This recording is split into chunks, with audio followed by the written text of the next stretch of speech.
I will now be palpating the posterior aspect of the cervical spine. So, starting with palpation, we will palpate for the occiput.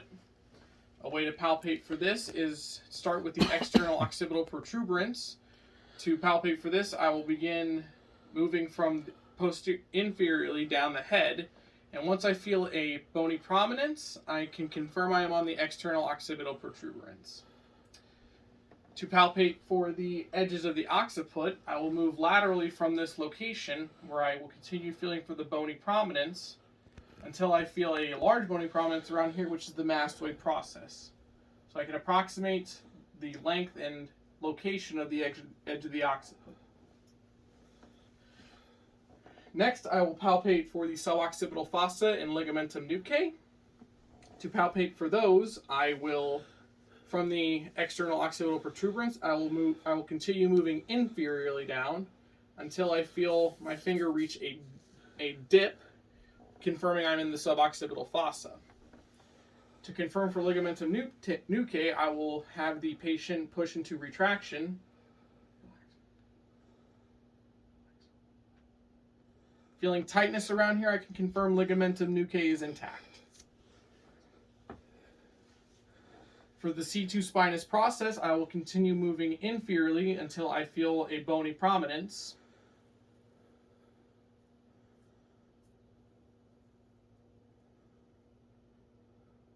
Feeling the first bony prominence, I can confirm I am on the C2 spinous process. Next, I will palpate the first musculature of the posterior aspect of the cervical spine, semispinalis capitis.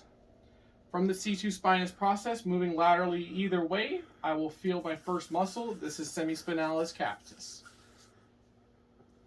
Continuing laterally, I will be able to palpate for the facet joints of the cervical spine. So, pushing semispinalis capitis medially, I will feel it feels like another bony prominence. This confirms I'm on the facet joint of C2, C3. To palpate the rest of the spinous processes of the cervical spine, I would need to approximate where the remaining facet joints are. Using a thumb width between, I can palpate for the next facet joint right here. Moving medially, I can approximate the location of C3 all the way to C7 spinous processes using this technique. Continuing on for the descending portion of the trapezius, I know that the trapezius muscle inserts into the external occipital protuberance.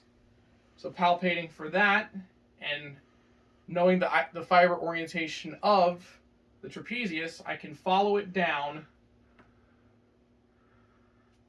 and I can confirm this by having the patient shrug her shoulders.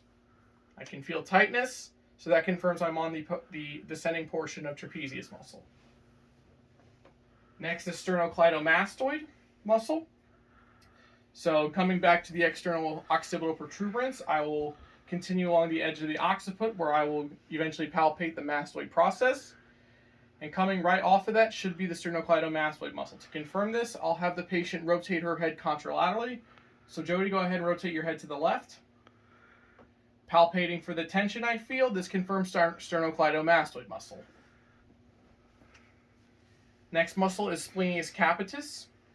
So coming back to the C2 spinous process, I will ask the patient to extend, laterally flex, and rotate her head to the ipsilateral side. Go ahead and hold this position.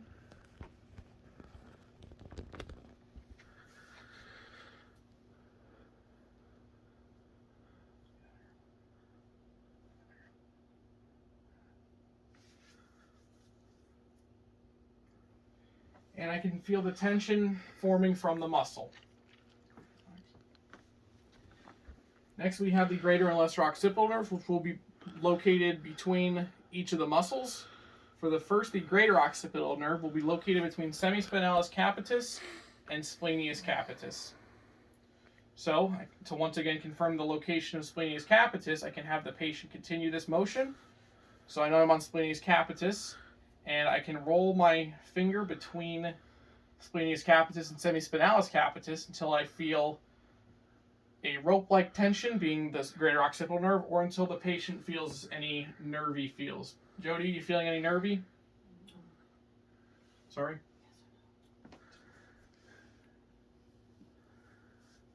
I can feel that ropiness. So that is the greater occipital nerve. For the lesser occipital nerve, continuing on from splenius capitis to sternocleidomastoid, using the same process, I would palpate for that ropey feel to confirm I'm on the lesser occipital nerve. And right here, I can feel the ropiness, confirming lesser occipital nerve. Finally is the alar ligament test. So, for this one, going back to the C2 spinous process, I will ask the patient to rotate her head to either side that she would like. So rotate your head, Jody. And I should feel tension on the contralateral side. That's not from the rotation. And I can feel the tension right here that confirms her alar ligament is intact. And that is palpation of the posterior aspect of the cervical spine.